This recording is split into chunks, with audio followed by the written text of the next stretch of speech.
Okay, I'm going to get started.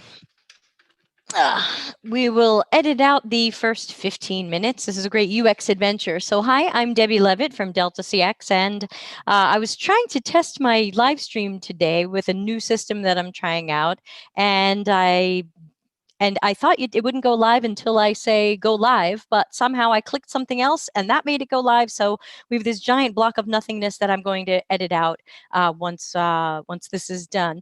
So thanks to everybody who's joining in. If anybody's interested in the book version, there is the Delta CX book. You can look for it on Amazon. I'll put some links in the description later. And today we're going to talk about design thinking. And in my book, I do kind of try to burn design thinking down to the ground because I think it's one of those things that has definitely caught on in popularity. And a lot of people are talking about it, and people are saying they're doing it and they're getting certified in it. But I believe that it's working against a lot of what the UX industry is shooting for.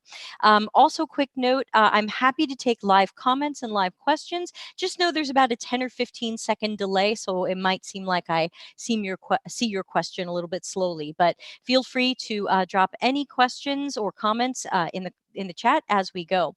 So to start, let's take a quick look at some of what design thinking tends to be. So I'm going to share my screen and open up this. So when we think about design thinking, the most common current definition is it's a 5-step process by which you are doing some sort of design or innovation or problem solving. And it's typically the 5 steps are empathize. You'll also see it sometimes as create empathy. Define, meaning define the problem that we're here to solve or work on. Ideate, which usually means sketching solutions for that problem. Prototype, which means typically, again, there's always variations, but typically that means we have voted on or selected one of the ideas we came up with, and now we're going to create a prototype. Very often those are paper prototypes. And then we're going to test it. And hopefully, but not always, we're going to find some real users to take a look at this prototype. And the idea is that after these steps and these exercises, we might have something that could be ready to put into the product pipeline or into the CX or UX department for further work. Or sometimes these just kind of end, and the main outcome is that was fun, or I really liked sketching. So that is typically the design thinking process. Now, that is quite different from the user-centered design process. And hopefully you're seeing that on my screen. And that's just an infographic I use when I'm doing conference sessions. And the idea is you're starting with getting the requirements for a project. Now, of course, in a dream world, CX and UX are involved before the requirements are written and while the requirements are being written, so that it's not just from the business or stakeholder side, that it's also incorporating the data that we have from any customer research and other knowledge to make sure that the requirements are balanced between what the business is shooting for and what the customers need, and also that the requirements are not over prescribing how the solution might work. Otherwise, you're turning UX people into order takers. Now, that's probably a whole other live stream podcast, but this is typically the UX process as it is done by most professionals on the planet. So it's mostly kind of and some of these double back on themselves, but it's mostly a cycle of lots and lots and lots of research. We can't really attempt to solve a problem if we don't understand it more fully. So we want to understand the customers, their pain points, their needs, their unmet needs, their motivations, their habits, their behaviors. There's so much, and that's not all of it, but there's so much we could be researching. So there's a huge amount there. There's content analysis and strategy. There's information architecture, interaction design and prototyping, user testing and validation, or invalidation as it sometimes goes, iteration and refinement, visual design, which is sometimes done simultaneously with interaction design, especially if you're using a design system. And then, even though we're making documentation along the way, any final documentation for that particular sprint if you're agile. So within each of these, and again, you know this if you work in UX, but within each of these, there are so many tasks and deliverables we could possibly do. There isn't only one way to do research and one document that comes from that. There isn't only one aspect of information architecture and one thing that comes from that. So this is hypothetically a really large, full, robust process and approach. But what normally happens is not every company has the time and budget to engage in this entire thing from end to end, even though it's what we all dream of. And so normally we have to approach this strategically, and we have to decide, okay, based on the nature of the project, based on how big it is, based on other things it's relevant to, based on timing, budget, people, and other things, deadlines, whatever it is, we might have to look at this strategically and pick and choose. We might have to say, okay, based on that time and that budget, I'm just going to do this research and this interaction design and this many rounds of testing. So that being said, we've briefly covered design thinking. We've a little bit more in depth covered very short version of the user-centered design process, also known as UCD. That's what pretty much most UX people are doing. Now I'm going to stop sharing my screen for a moment. You can come back to me. And I want to talk about a conversation I had on LinkedIn just today. Today's October 18th, 2019. And somebody, a friend of mine, super nice guy, had posted a link to an article on, actually posted a link to an article about some deliverables you might make as a UX designer. And his comment was that a UX design process typically follows something similar to a design thinking approach, which consists of 5 basic phases: empathize with the users, define the problem, ideate, prototype, and test. And I wanted to react to that. And I think that what I wrote to him today is probably some of the best kind of summed up version that I could give you of some of what's going wrong with design thinking. So I would like to share that with you. And again, if there's any questions or comments, place them in the chat. I'll be checking on it from time to time. So, in addition to it being addressed in the book, I just wrote a few pages on it. Here's where I started my reply to him. I said, okay, so great CX and UX workers do user-centered design. Generally, we research, architect, design, test, and iterate. We've got many tasks and deliverables that we can do during that process. And we've got to be strategic and pick and choose what the project needs, and sometimes sadly remove ones where the project doesn't have time or budget, though that's nearly always a mistake. Now, I said that design thinking suffers from one main problem, which is that it's hard to find two people with the exact same definition of it, in that sometimes people see it as a mindset, a process, a paradigm, a framework. There's so many different definitions of it. And if you Google design thinking and go to images, you'll see so many different variations of it. So we're not even totally agreeing on what it even is. But where the big mistake is where someone believes that design thinking and the UX process, which is pretty much user-centered design, must be the same thing or pretty close or rather similar. And that's what I'm looking to break apart, among other things. So I reminded him in my reply that when I sit down to work, I'm not thinking about design thinking at all. I'm not thinking about design thinking steps. And design thinking wasn't created for me, at least the current version, because I don't need it. I use user-centered design. And sometimes people write to me and say, well, Deb, what do you think of the 2007 definition of design thinking? And I'll say, it doesn't even matter what I think of that, because it kind of doesn't exist anymore. I think we have to operate in today and what the current definition is, whether or not we agree with it. So when I'm working, I'm thinking of user-centered design. That means I don't think of empathizing as a step. If you're anything like me, you have a lot of empathy and you don't know how to turn it off. If you're really high empathy, it can even get in the way of life sometimes. So maybe step one, empathize, is for people with low or poor empathy, to try to get them to stop thinking about themselves and think about the user and put themselves in the user's shoes.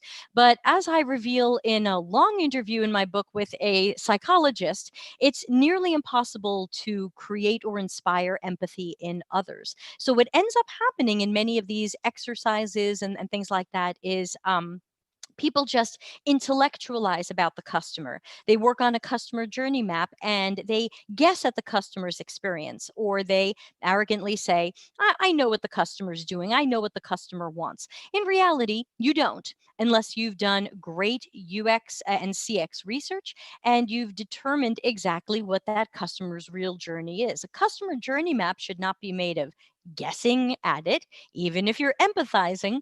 So, I think the problem is that for many of these, they're intellectualizing or guessing at the customer journey and then saying, I empathized. And then I would say, you didn't. And I'd also say, if you can't interrupt me doing it, it's not a step. And you can't interrupt me empathizing. I'm kind of always doing it. Now, next, you've got define the problem. Define the problem's flawed in that very often it's based in let's talk to a stakeholder and find out what the problem is. And sometimes, not always, but sometimes these exercises don't bring in users. They don't have CX or UX people coming in and showing tens of minutes, or in my dream world, hours of videos and audio clips and reports of users' real experiences, their pain points, their problems, their struggles. And so sometimes these start by defining the problem based on the way the stakeholder sees it or the way the stakeholder wants it.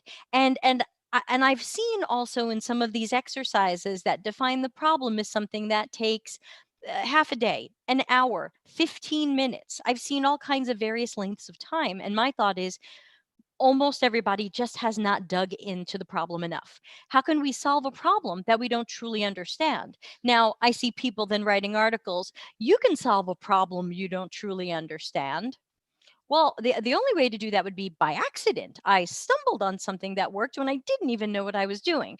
But that's probably not most of us. Most of us in our work lives, and let's face it, our personal lives, if you think about your romantic life, things tend to go better when you understand the problem that the other person is having or that you're both having.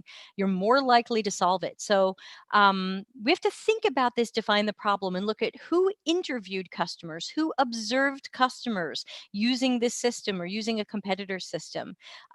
Where's that video? Where's the data? And too often I've seen that define the problem is, here's what a stakeholder wants us to do or wants us to figure out, and we just have to figure out how to do it.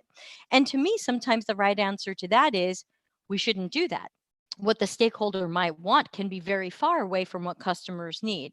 So I find that a huge problem in design thinking is that in user-centered design, when done correctly, we would never claim that you've understood or defined a problem just because we've spoken to a stakeholder or interviewed a stakeholder or looked at the business case.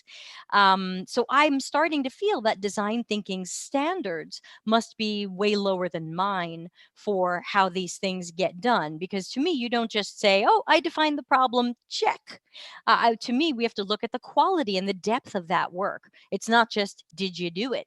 So I would say, what passes as defining the problem? And do we ever decide in a design thinking exercise to stop because we really haven't defined the problem well enough? I'm sure that happens with some excellent facilitators, but maybe it doesn't happen all the time. And now, step three, ideate. That's a little hard because anybody can sketch ideas. Anybody can have ideas about something and sketch them or not sketch them, but not everybody has good ideas. And not everybody creates great executions of even good ideas. So if you have a good idea and now you have to draw that idea, that's not how necessarily how everybody unleashes their creative side. Some people are just better at explaining their idea more conceptually and not having to kind of draw what the screen would look like or the experience would look like. So sometimes we find that people get tripped up there, that at first it sounds like getting everybody to draw is going to be fun and immersive, but we also find that for some people it's a little bit blocking. So we just have to take all styles into consideration. And also, Sketching ideas can be good, but and I love collecting ideas from people. Usually, in my versions of ideation workshops, I don't have them sketch. I do other ways to collect ideas without people feeling like they also have to be the designer, because that's just not everybody's strength, even people claiming to be designers. So, my concern is that this is another area where it seems like we don't have standards. I'm not aware of a lot of situations in design thinking exercises where once all the sketches have been done, someone goes around the room and eliminates the ones that are off the charts, non-viable, or bad ideas, or don't match what we learned about the customer, because we define the problem and we really know the customer. So it seems like nothing is kind necessarily, again, unless you have an amazing facilitator who is not afraid to go there. So you would you run the risk that you're allowing poor ideas to continue because it might be too awkward to eliminate someone's idea. Now, out in user-centered design, we iterate as much as we can, but we're not afraid to eliminate an idea that is bad, or that isn't working, or that fails testing. And that's because we're not supposed to have any ego. Great UX practitioners, great CX practitioners are low to no ego. So, but that sounds like it doesn't always happen in these exercises. It sounds like we have to give everybody a trophy, in a sense. So, so that's my concern, is that people are sketching whether or not they're good at it. They're sketching whether or not they're a great problem solver. They're sketching whether or not they really understood the problem and the customer. And are they possibly just trying to give a stakeholder what they asked for? Now, prototypes, step 4, prototype. Now that assumes that we've selected a sketch that we're going to then prototype. You could prototype multiple ones, but I think very often there's some sort of voting and you pick one.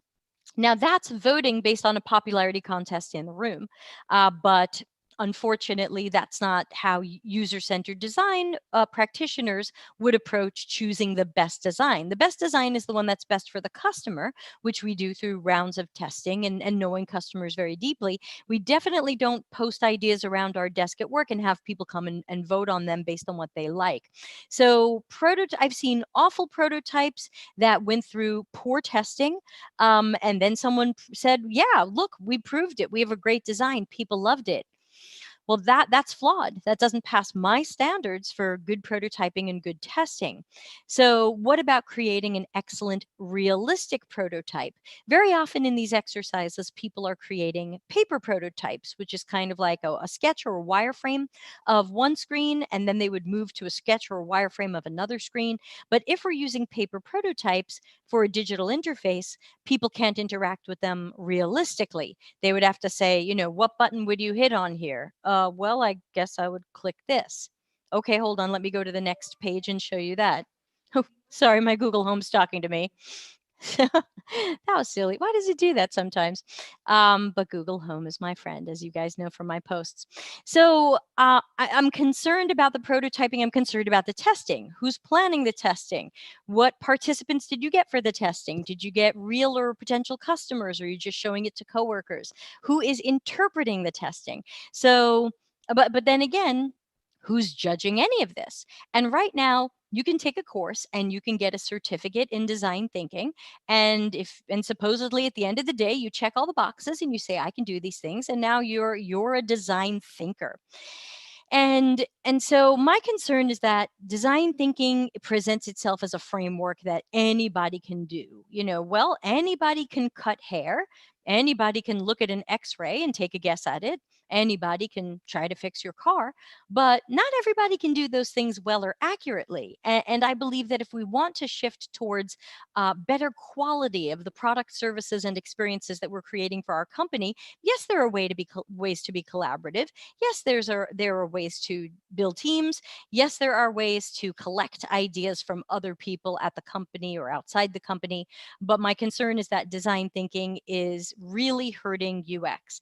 And it's really because people are saying, this is the UX process, or they're believing they now do what I do because they heard design thinking is really just like the UX process. And so they're doing what we're doing, which would drive companies towards the direction of, I'm not sure we really need these experienced expensive UX practitioners. We should just get some design thinkers in here because they can really innovate and solve our problems. Because that's the way it's sold. We have to remember there seems to be a difference between the way it's sold and some of the actual outcomes at companies. And I think we'll end up having a whole other live stream on how do we calculate the value of some of these things and make sure that they are truly valuable and there's a good ROI, because I think that's missing.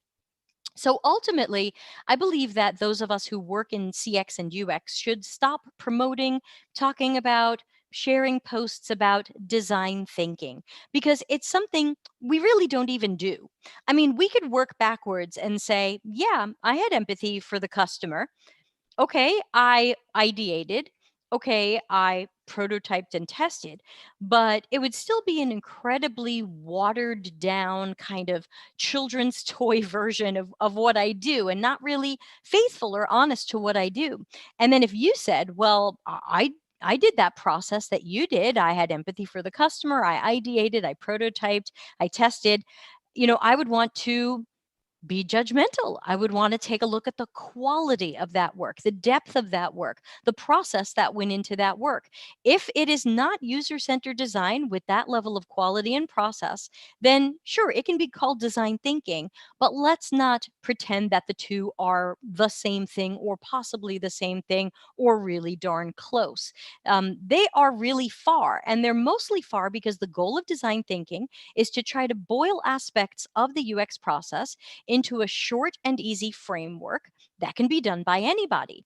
But the goal of user centered design is typically that it is a deeper, more thorough approach to thorough product, service, and experience architecture and design, with certain goals, of course, in mind. Not just can I solve this problem, but there's a lot of things that typically we're trying to solve for at the same time, including accessibility. Am I designing something that's going to work for people with visual, hearing, motion, cognitive, emotional, and other conditions, situations?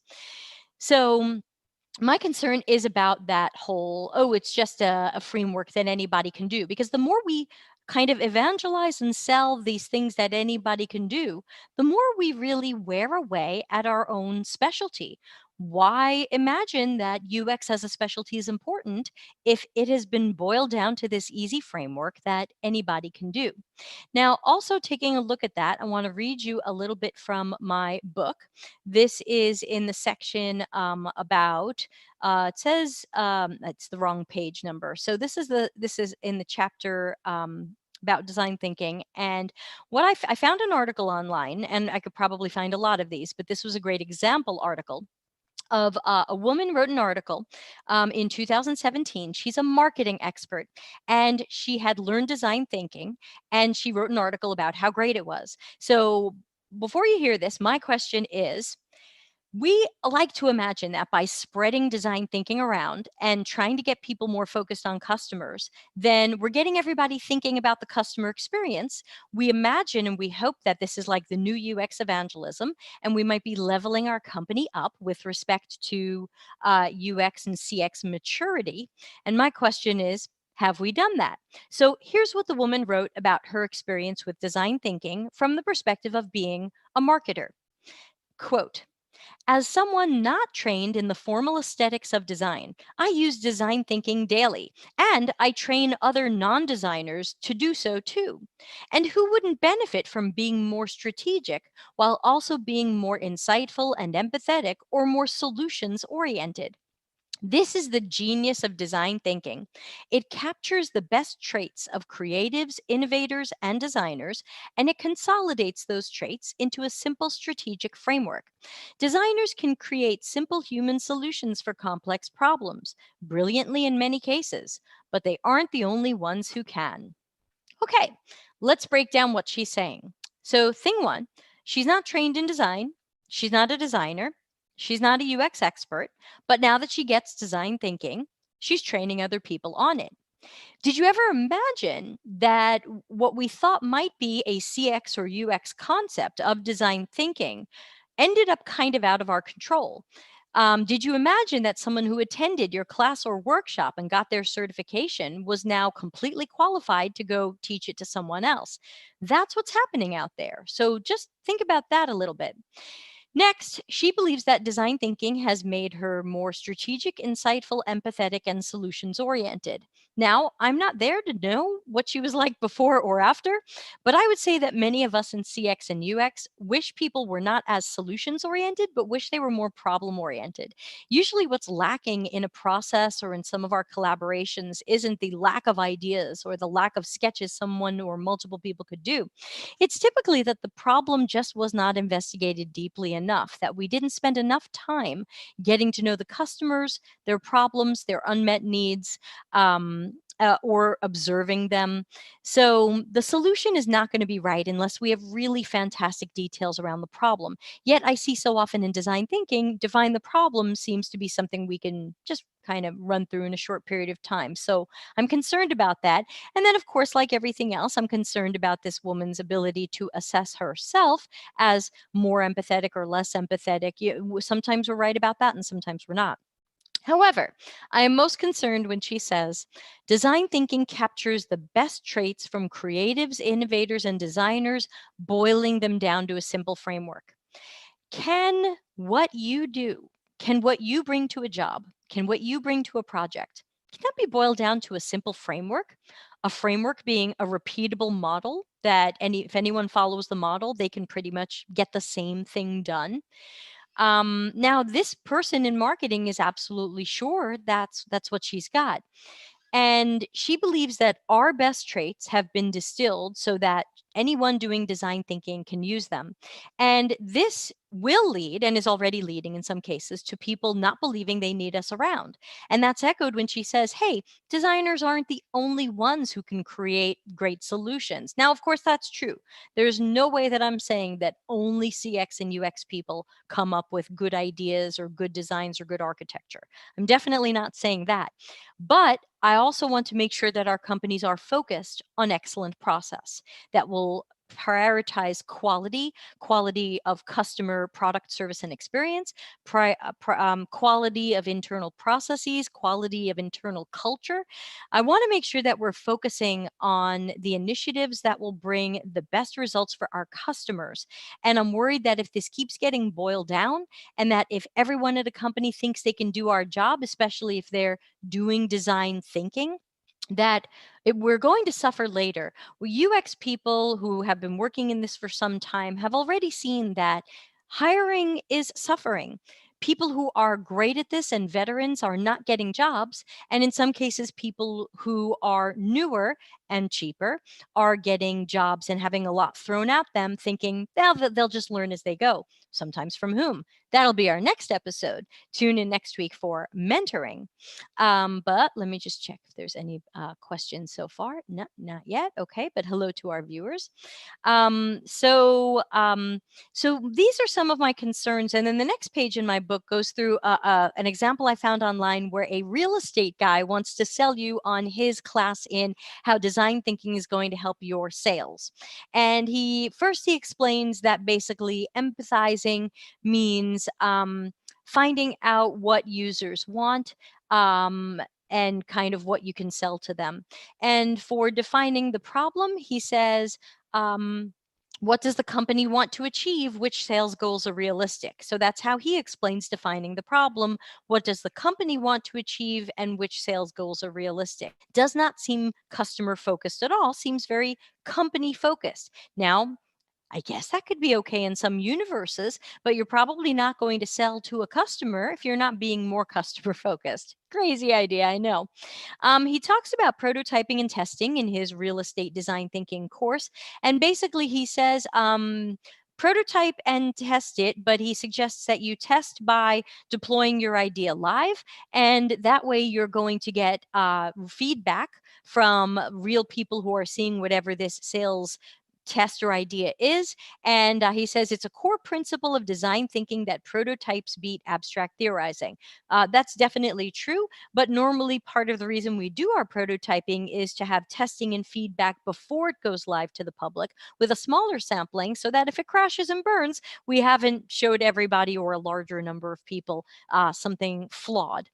So these are some of the things that I tend to be concerned about in the universe of design thinking. We also have the problem of, again, the certifications. It's definitely become a cottage industry, but who is certifying you and what's their background? And are they actually checking for any of the quality or depth with which you do these tasks? Or are they just checking if you did them? Sketch something, done, prototype, done, test, done. Even if your tests were really flawed and validated something that shouldn't be validated. Hey, you tested, check, you're a design thinker. Like, does anyone fail a design thinking course? I would love if some people failed a design thinking course, because maybe that's the way it should be. And so I'm also concerned that UX and CX people are kind of falling for this because design thinking has taken off, and because it's something people are talking about, and it's a buzzword that's ending up everywhere. If you saw Safe Agile's new version 5.0 infographic, they just slapped the word design thinking in the middle of it. In the middle of the Safe Agile process, design thinking. It seems unconnected to anything else on the screen, but evidently throw design thinking on something and wow, now you've got something powerful.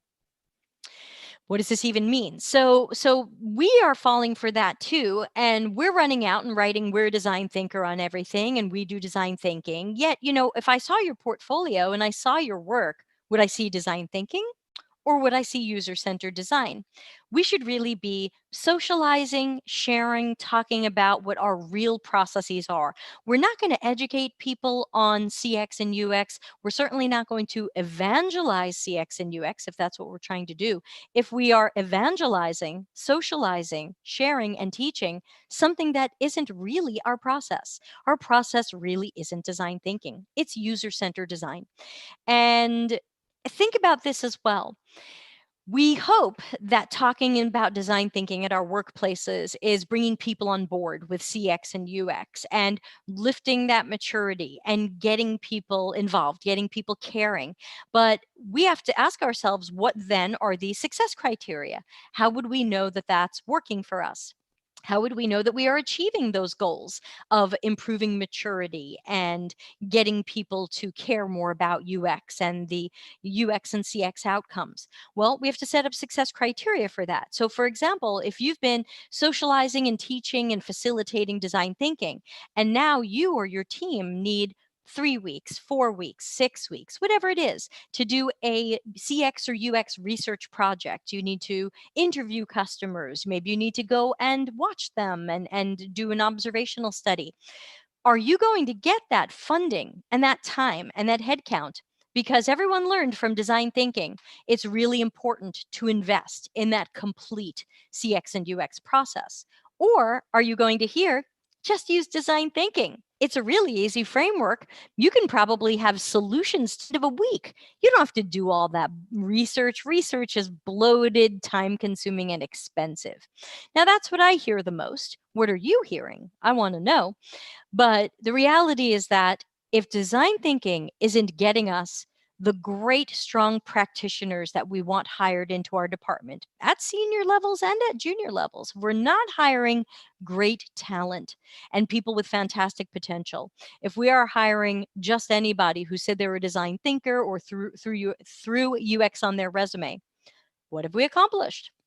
If we are not getting the time and budget we need, then what have we accomplished? If we're not at the table, if we're not working with product, project, portfolio, and other people to be more involved and collaborative in the features roadmap and in some ways the vision of products and features, we're not at the table.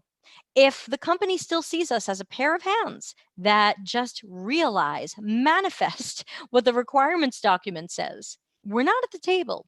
And design thinking didn't fix it. So if design thinking isn't fixing these things, that's a problem. But if design thinking is possibly making these things worse by teaching our coworkers, our managers, our leaders, stakeholders, whoever, executives, that this is a simple thing. Anybody can do it. We don't have to bring in specialists. We don't need people with education or master's degrees. We should just look for someone with a design thinking certificate.